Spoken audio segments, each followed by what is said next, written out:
Welcome to episode 16 of the Hoop Threads podcast. I'm here with Katie Kolinski of Lafayette women's basketball. How's it going, Katie? It's going well, Aaron. I just want to give a shout out to you because obviously, we met, in our Syracuse days the year you were there and at basketball camp. And, it's pretty cool that you're putting yourself out there and doing a podcast now. So kudos to you for sure. Yeah, it's been 7 or 8 years now. I think that I've known you. So working the Syracuse camp, that was Coach Boeheim's camp was the biggest one in the area, and I just really felt like it would be important to work and make connections, and because I didn't play basketball in college, and I didn't play at a high level in high school either. So you gotta make it somehow. So let's take it back to the beginning. Being a girl from West Jenny, to being a basketball manager, then a graduate manager, to the first female graduate assistant of Syracuse men's basketball. Talk about that journey. Yeah, so obviously grown up in, Camillus, New York, 10-15 minutes from the Syracuse campus, I was a diehard Syracuse men's basketball fan. I used to be in my driveway with my high socks because of Terrence Roberts wore the high socks. And, I'm trying all these shots, acting like I'm hitting game winners, like I'm a part of the team. Then you have the Jerry McNamara, Big East tournament. And, I drive down championship day with my family to go in 2006 to watch the championship game. I believe it was against Pitt. So I always watch, the 2003 championship. I was young, but I'll never forget that night. And, the feeling that the team has given, people of Syracuse something, to look forward to every season. And, if you had told me, in 5th or 6th grade that I would be on the bench of Syracuse men's basketball, I would have told you were absolutely crazy, that would never happen. I've never even seen a female on the bench, so when I was in high school, we had an assistant coach on our team, Max, and he was actually a manager on the men's basketball team. I never even heard of managers, and I knew at that point I wanted to get into coaching, and I knew I wanted to study physical education just in case, if I had to teach and get my teaching degree and then coach at a high school. So, and then I figured out Syracuse had a phys ed program, and it just seemed like a match made in heaven. I didn't know if I would become a manager. That's a risk you kind of take when you're going to a school. They only take 5 a year, new ones, freshmen, and, they got about 20 applications. So, obviously, Noah Max helped me a little bit. And I think, going through an interview process with the head managers, Pat Luckett was the head manager at the time, and he's from CNS. So I think he kind of believed in me and gave me the opportunity. And, I just kind of ran with it. Got you. What was your high school career like? Because I know you were pretty good back in the day.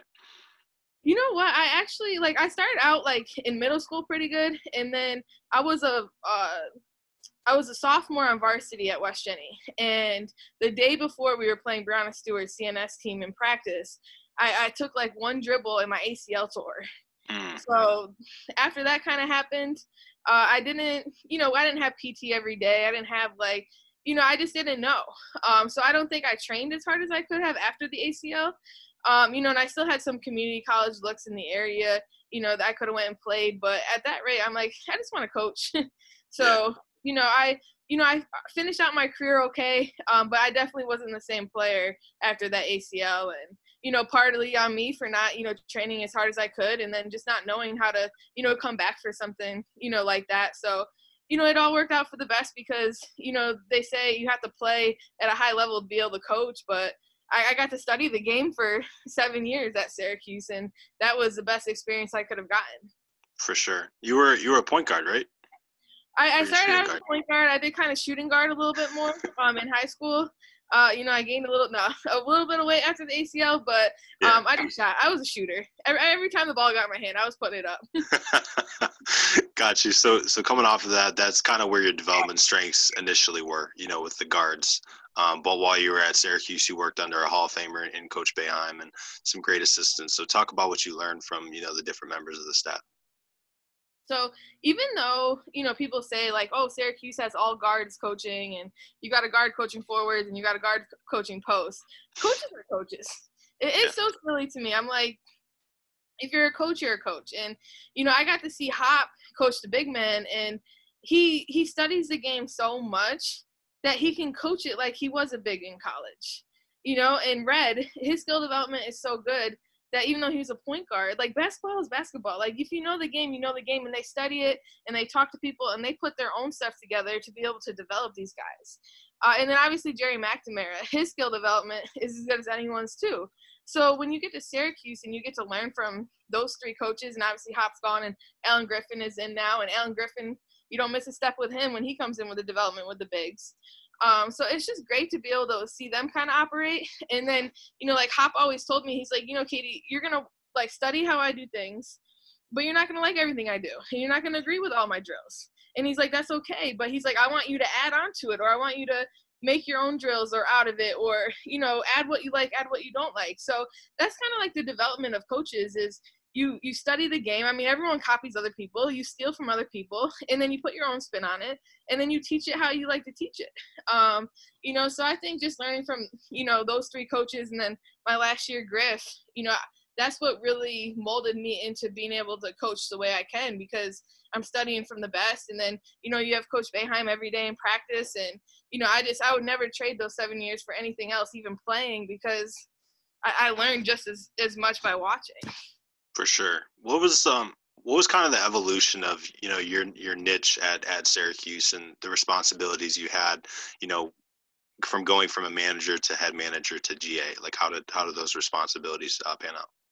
Well, I wasn't really a big partier in college. I'm going to be honest. I felt like I really wanted to become a coach, and I felt like for me to do that, I'm going to have to go all in on this manager thing. So even like my freshman year, Chris Joseph would text me like, it'd be Saturday, like at like 9 p.m. Katie, I'm trying to get some shots up. You want to come rebound? Like just little stuff like that. And then the players kind of see the extra work that you're putting in. And then, they have that's how you gain their respect. So the first thing you got to do when you get there, especially being a woman, gain the respect of everybody there. And you got to work hard, and you got to go at it every day. And then, by doing that, by my sophomore year, Hop was doing 6 a.m. workouts with the Post in the preseason. So, we would have classes and everything, and I'd be at 6 a.m. workouts and going to class after, and I was the only manager at that 6 a.m. workout. So then you start developing the relationship that way, and now Hop notices me. And Hop's like, she's serious, she wants to learn. And then by junior year, you start kind of going to the office a little bit more. And in the office, now you get to watch film. Now you get to pick the coach's brains. Now you got to ask questions, And then by my senior year, Hop is allowing me to be in his meetings with the players when he, maybe someone's going through a hard time. And I got to listen to Hop talk through that.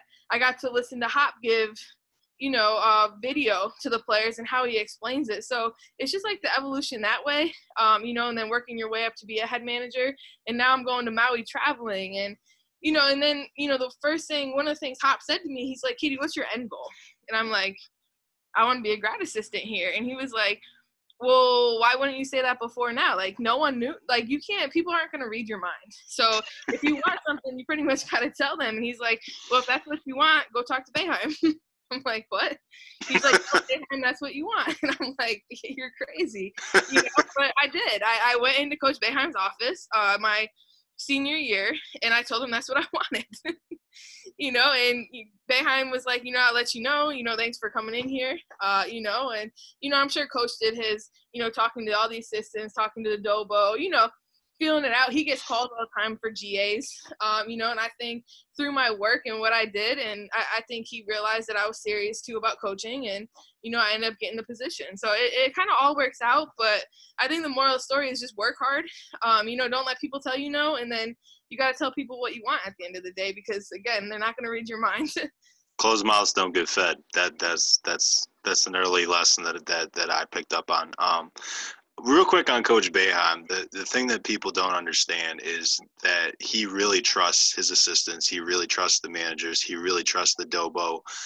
All of those positions, he really delegates. Someone was talking, it was Andy Katz or something. I can't remember who it was, but they said, Coach Boeheim runs his program like an NBA coach runs their team. And it's really true, being able to see it. So that's really cool to hear you, how you learned in that situation. So I have a fun question for you. Give me your Mount Rushmore of gym rats with you at Syracuse. And it doesn't have to be just on the men's side. It could be on the women's side too. I know you worked with a lot of them. I think that's a tough question because everyone works in their own way. You have the players like O'Shea Brissett that's going to get an hour before practice starts, he's going to get a whole hour of shots up.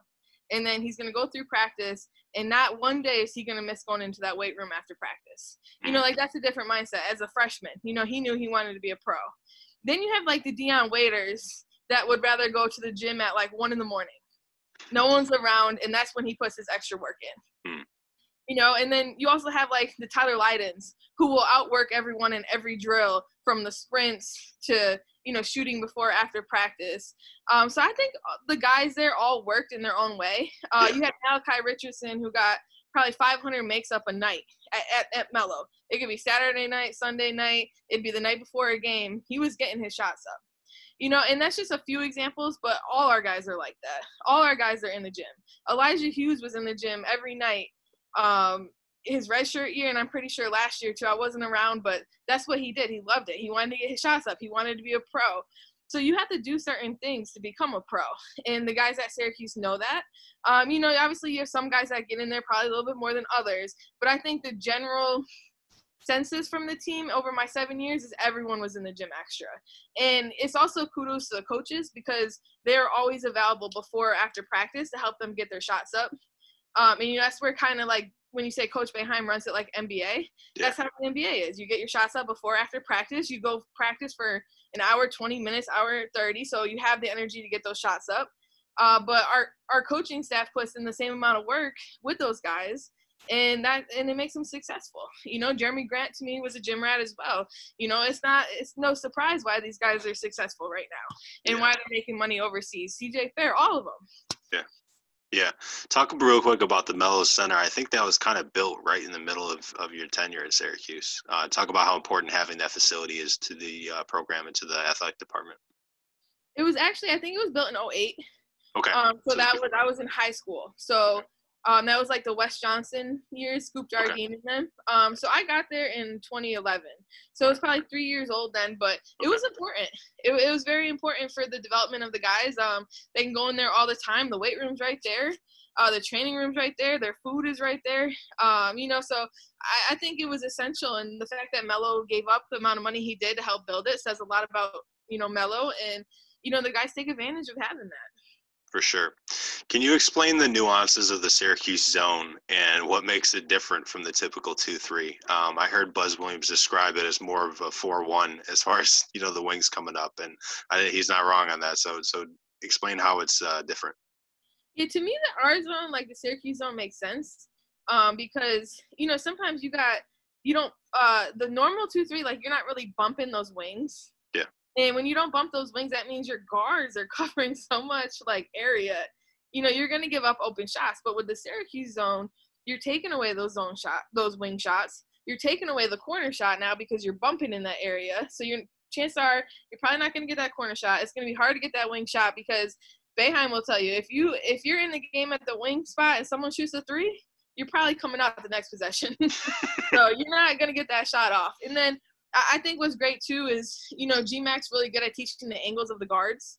The guards are coming at you at certain angles. And if you just watch our games, you're probably not going to notice the angle that they, do defend at. And I think it gives our 5-man a lot of freedom because they got to cover a lot of ground too. So they're going to play one-on-one in the post. They're going to play one-on-one in the high post. But just having someone like a Baikita and the Fab Mellos of the world, anchoring that middle of the zone, like that's what made those teams so successful. So I think it's different, but at the same time, I think it works because you're taking a lot away. Got you. Talk about the First Lady. Julie Boeheim is an unbelievably nice, genuine person. So talk about, kind of the work that she does in the program and, how, everyone loves her. Well, I think it starts with her energy. Like there's just certain people that have that energy where, you always feel welcome. She makes everyone around you feel welcome. She anchors Syracuse basketball because she's just fabulous. And, she always welcomed me in. And, you can just tell like how their children are and how they've been raised. They are all just so genuine, nice kids. Like Buddy is awesome. Sissy's awesome. Jimmy is so nice. And I think it says a lot about Jim and Julie, who they are as people, just to see how their kids have developed. That's not easy to grow up in a household where your dad is, the head coach of Syracuse, and he's a Hall of Famer. And, I think they just did a great job raising those kids, and they're all hard workers, and, Julie has always really helped me out, and anytime I even want to come back to games, Julie's like, just text me, like, you can sit in one of our seats, like, it's just stuff like that. And she always made sure, like, I had Christmas presents, being a GA, and, she's just so thoughtful. She sent me a present, I'm expecting a girl any day now, and she sent me, a present for that. And, she's just awesome, and, Syracuse is lucky to have her in the community because she really wants to make Syracuse the best place possible. For sure. And I mean, a lot of, people look at his sons, and his daughters playing at I believe U of R, right? They all ended up at great schools. They ended up at U of R, Cornell, and Syracuse. I mean, that's some great work as a parent. Yeah, they're very intelligent, I will say that. I think they got Julie's brains, but Jim's pretty smart too. Don't let him his memory is one of the best memories I've ever seen. Oh, so it's crazy. It's unbelievable. So Todd Blumen, the video guy that I worked under at Syracuse, he told me before I started there, he's like, Coach Boeheim, sometimes he'll be like, all right, I want you to look back, like something will just hit him in a practice or in a film session. He'll be like, Todd, remember, we played, Hawaii in 1997. It was, it was the third quarter, it was about, the 12-minute mark, and this guy hit a wing from the corner. I really want you to look up that action. And like Todd will look it up. He's like, whoa, it's right there. So, I mean, that memory of Coach Boeheim's is unbelievable too. So speaking of Coach Boeheim, the media has a way of portraying people a certain way. So what is Coach Boeheim like? I love Coach Boeheim. I think, he gave me such an opportunity that most people wouldn't give somebody. And like you say, he runs it like an MBA. So he gave me the freedom to be able to grow and learn. And, I could even like text him today and he would respond. Like, he's awesome. I think he's misunderstood a little bit. But, at the end of the day, he's a basketball coach and he loves the game. Like, he loves it so much. And, I think just what he does for our community in Syracuse and, and just what he did for me. And, he helps out his players. And, I think he's awesome. I don't know why people speak bad. Syracuse basketball would not be Syracuse basketball without Jim Boeheim. I don't care if he coaches 30 more years. Go ahead, coach. Like you built it. You built it from scratch. And now that they're recruiting the way they are right now, and they're getting some really top guys, and you got to think we had the years where we had sanctions on us, and now we're back. So I don't want to hear anything bad about Jim Boeheim. He's like, the guy just loves basketball. He does his thing.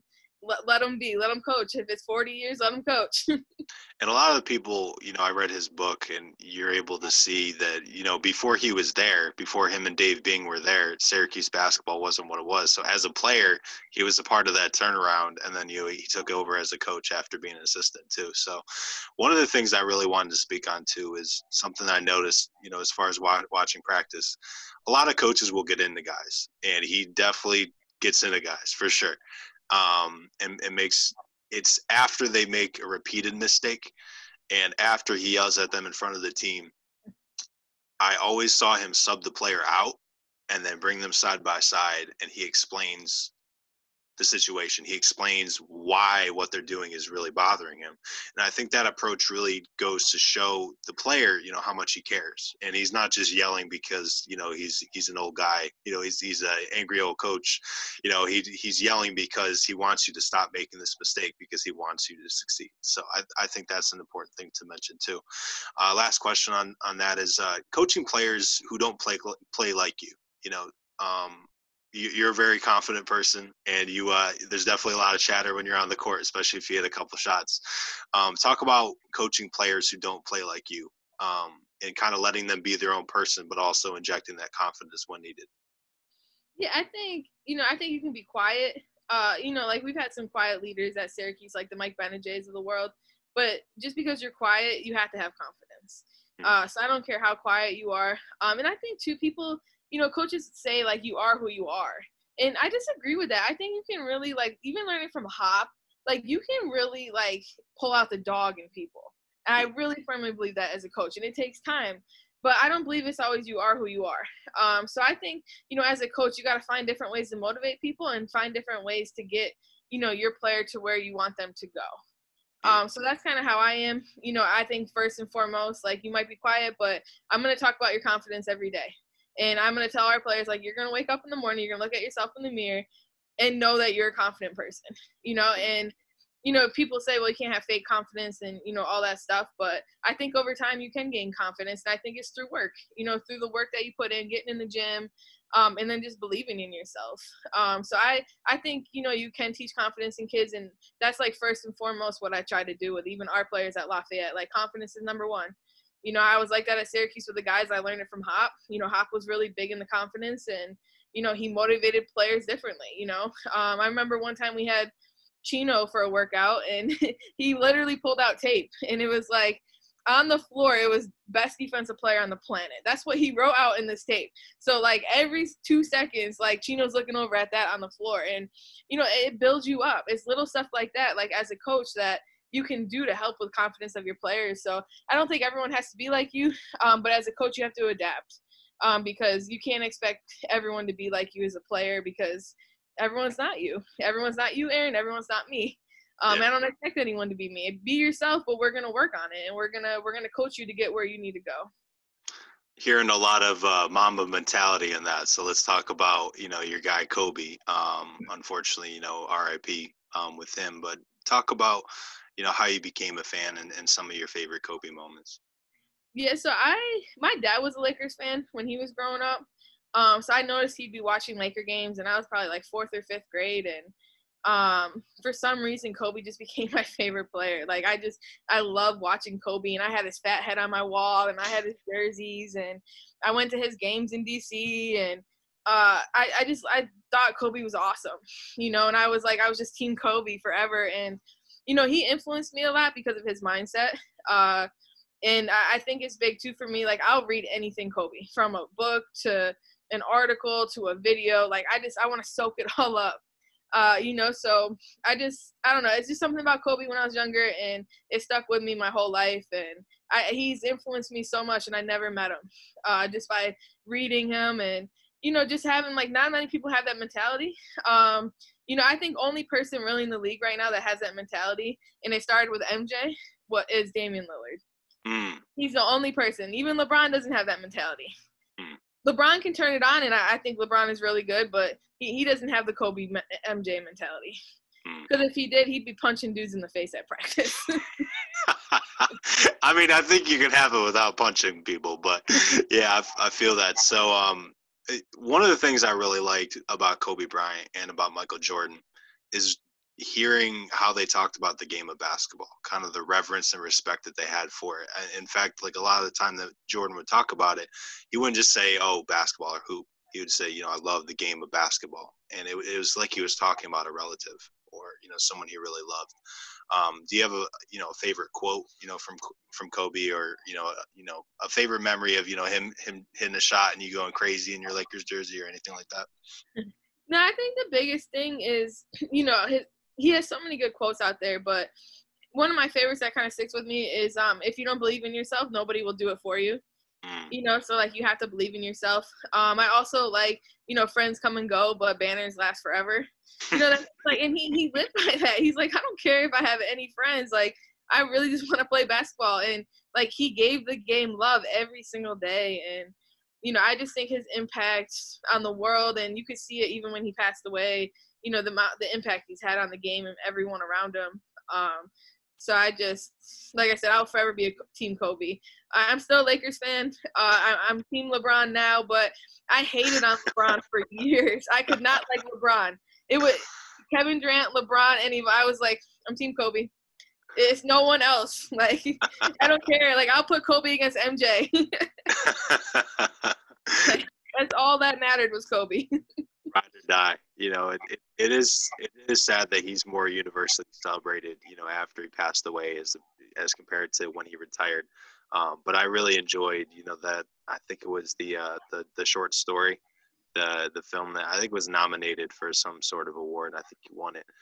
But it was, again, just him talking about the game of basketball and, his love of, just shooting socks into a bin, and kind of that's where it all started. So that was really cool to see.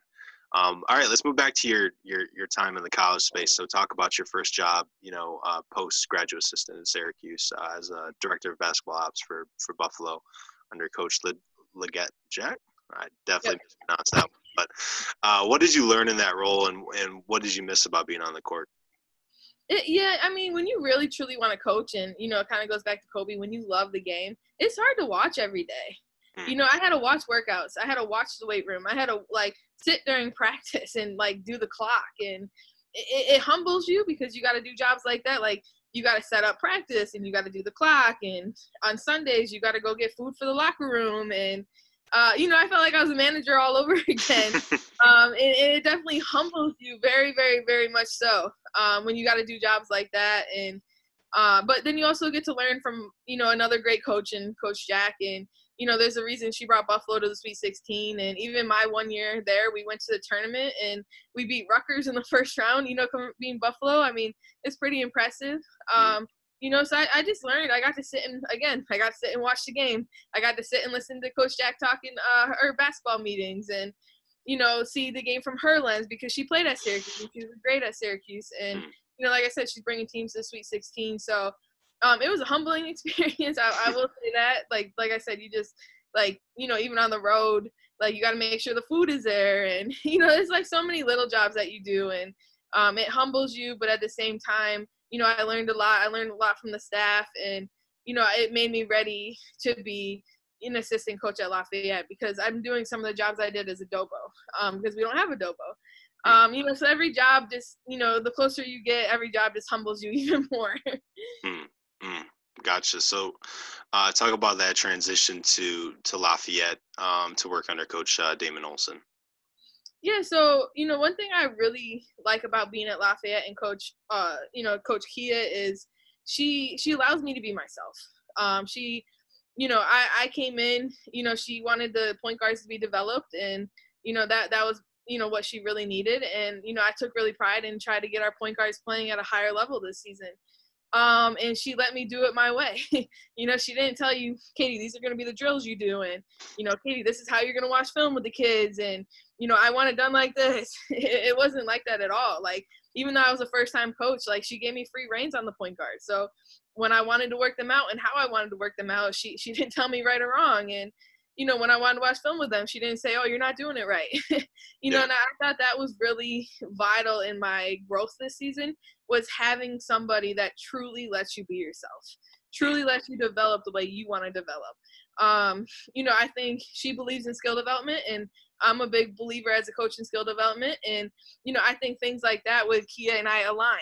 And it was nice just to have a coach that knew I had growth, obviously not having that title before, but she was going to let me, if I was going to fall on my face, I was going to fall on my face. She'd pick me up after, but it wasn't her holding my hand. And I appreciate that more than anything, because no one wants someone to hold their hand throughout their process of growing. So.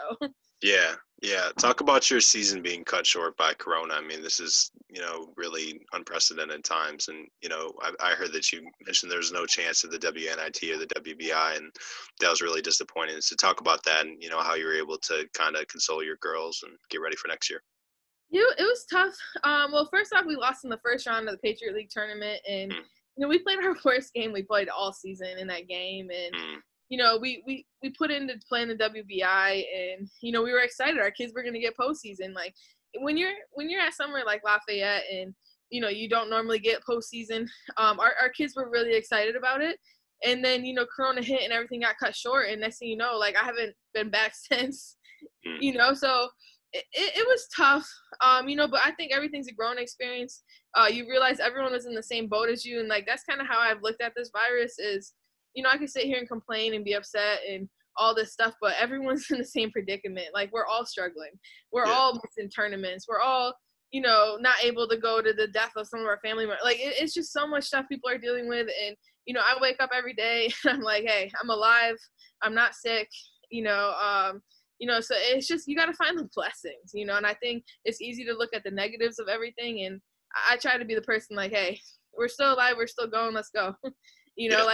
This virus isn't going to stop us. I just have that mindset. We're going to beat it.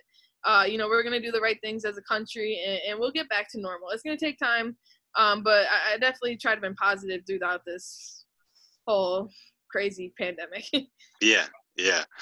Talk about recruiting, because that's something that you're able to do in the current role that you're in. But before that, as a Dobo GA manager, obviously, you may have some sort of input as far as, evaluations or people that you hear about. But talk about, actually being able to go on the road and being the one to make those calls and texts and all that. Oh, I love it.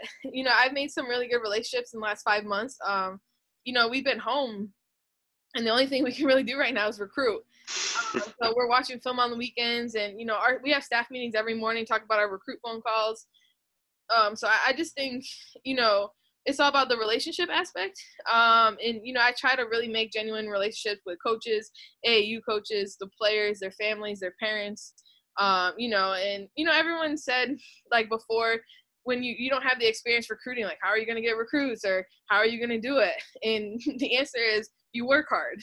Yeah. You make phone calls every day. You make texts every day. You make the time to make genuine relationships with people. And I always feel like I've been the type to be able to make relationships with people. I think, I think that's one of my strong suits. Because, I've always said that, for you to really, be genuine with someone, you got to be able to get to their heart. And that's what relationships are. If you can get to someone's heart, you have them hooked, because you make it about them. So I try to make relationships about other people. And I've really enjoyed it. I've got to know a lot of great coaches all over the country, high school coaches, AAU coaches. I've got to know a lot of great families across the country. And, I enjoy recruiting. I think it's fun that I get to, meet new people on a daily basis. So. For sure. Talk about, those relationships, because I'm sure, you're reaching out to some people that work in media or people that cover, girls high school basketball, AAU coaches. Kind of talk about some of the, you don't have to say specifically, I talked to Coach Smith, but, kind of who you're talking to create those relationships in the new setting you're in Lafayette. Yeah, so the way it kind of works is, in the summertime, you're going to probably be contacting the AAU coach, because if they're a 22 or younger, you can't text or call them first. So any call that we get from like a 22, 23, 24 recruit, they have to call us. And if they send us a text, I can't text them back. So that's where your relationship with the AAU coach is vital, because they're the ones that's going to put you in contact with who you want to talk to. So I can text an AAU coach, from North Carolina and be like, hey, I want to talk to so-and-so, can you have her call me? They rely on the message to them, and then you wait for the phone call from the recruit. So it's a lot of back and forth, and then the high school coach can do that too. So summertime they're playing AAU, you're probably going to talk to them. During the season, you can reach out to the high school coach, get them on the phone. And then, 22s we can't text until September 1. But it's just like a lot of rules and stuff you got to like figure out, but that's why these relationships are all vital, because they're the people that are going to put you in contact. They're the people that are going to be talking to the families about your program and who you are. And, I think just the more genuine you can be and the more upfront you can be, it'll make it way better, even down the road while you're recruiting. Yeah, talk about recruiting too, kind of catching up on the history of the program, because, this is your first year there. There's a lot of situations at Syracuse where I'd be at the NABC conference and it'd be like, hey, my uncle, Coach Chuck, was at Syracuse. And I was just like, that's great. Awesome. Go Cuse. Talk about kind of, learning about the history of the program and how you've been able to catch up on that and sell Lafayette. Yeah, like before I got here, I didn't really know much about Lafayette. I knew that we didn't make a postseason or we didn't have a winning record in like 27 years. And, so you're coming into a program that hasn't had a winning record. Like, think about that. That's a long time that you haven't had a winning record. And we did that this season. We had a winning record. And, Beth Mowens played at Lafayette. I know a lot of people know her even from Syracuse because she's from the Syracuse area. She's on Monday Night Football. She does college games. And she played at Lafayette in '89, and she came on a call of, at Lafayette Athletics a couple days ago, and I got to listen to her talk about, playing, in school. I think it was '89. And I learned a little bit of the history there, how they won the, conference tournament that year. And she's like all-time assist leader at Lafayette. And, hearing stories like that has been really good for me to kind of learn a little bit more about our program and the history of it. For sure. Let's talk about, your current situation. Talk about the challenges of being pregnant, during a basketball season, especially your first season as an assistant coach and being pregnant during this pandemic. Yeah, no, it was tough. Obviously, I found out in December I was pregnant, and, when you first find out you're pregnant, you don't tell anybody. So like first off, you're going to work and no one else knows you're pregnant, and it's different. It was definitely a learning experience for me. I decided to tell my staff a little earlier than most people probably would, just because I wanted them to know what was going on with me and what I had, like what was coming up, and especially because I just got hired at Lafayette. I wanted to be straight up with Cuse, what was going on, our head coach, and Gotcha. everyone was very accepting of me being pregnant. And we were down to, like, I was just telling you the story before I got on, like 8 or 9 girls, and I ended up playing. Like, I was like 3 months pregnant. I ended up playing, in practice, and I think a hard part for me was, just the feeling of being nauseous. Like, people think morning sickness is only in the morning. My morning sickness was all day. So I don't even know if I should tell the story, but we had like a game at Army, and it was the 3rd quarter, and we took a bus ride to Army that day. And, being pregnant and nauseous, it hit me like in the 3rd quarter. So like I had to, like, mid-game, I went to the bathroom and I was very sick, and I came out and we had the lead. But it's just little stuff like that. It's tough. I'm throwing up on bus rides home, and I feel terrible. I'm just like, this is awful. So it was just like little things like that. But then at the same time, I had such a good support system. I told our players pretty early too, so they knew what was going on with me. So it didn't seem like I was just like throwing up every day. Like, why? Like, you can't tell me Coach Katie had bad food 4 days in a row. So I told them pretty early, before I even told some of my family members, just so they knew what was going on and everyone was in the loop, and, everyone was so supportive. And, it's crazy because I feel like December was so long ago, and now in the next week, I'm, hopefully the baby will be here. So. Got you. Let's talk about some of the social justice stuff that's happening in our country today. And, especially at the college level, unfortunately, on social media, I see fans, their attempted ownership of players, just because they play at the school that they went to. And when stuff hits the fan, like, people need to remind that these athletes are their own person. They're allowed to have their own opinions. They're not, the property of the team.